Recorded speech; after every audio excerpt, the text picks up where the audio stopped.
140 مگاوات عملی کرده می شود.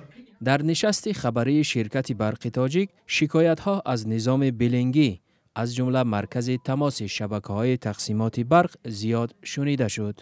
زرینه عبدالواحدова روزنامه‌نگار گفت در نظام نوی خرید و فروش برق در هم برهمی وجود دارد و ساکنان نمی‌دانند در صورت پیش آمدن مشکل به کجا مراجعت کنند.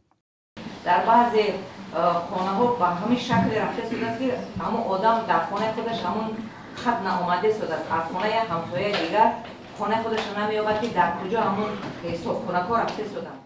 شمس‌الله فاضلوف روزنامه‌نگار دیگری تاجیک نیز در این نشست از کار نظام بلینگی اظهار ناراضگی کرد. چرا بعد خاموش کردن همین برق از سیستم جدا کردن مردم باید با ناحیه سینو با همون باید مراجعه کنند. وقتی خودش پرداخت بکنی باید فعال نمی‌شود این برای.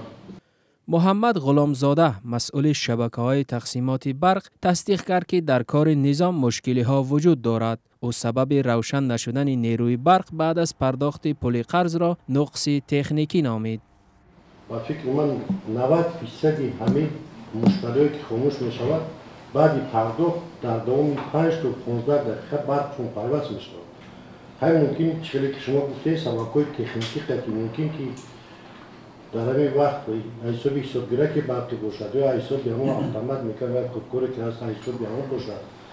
نظام بلینگی بار نخست سال 2013 در چند شهر و ناحیه تاجیکستان از جمله دوشنبه جاری کرده شد و مقامات آن را یک اصول خلاصی از گم شدن پل‌های برق و بهبود وضع ساحه نامیدند. ولی بعضی از ساکنان میگویند نظام نو برای آنها مشکل زاست. به اطلاع رسمی تنها در ناحیه سینای شهر دوشنبه زیاده از 140,000 و در 3 ناحیه دیگر پایتخت تا حال بیش از 90,000 حساب کنک بلینگی نصب شده است. کارشناسان میگویند نظام بلینگی در مجموع برای ساکنان و برای بهبود وضع انرژتیکی کشور خوب است اگر نظارت جدی باشد. وگرنه به گفته آنها با چنین اصول نیز تلفات نیروی برق و فساد در سمت پرداخت حق قوه برق خواهد ماند.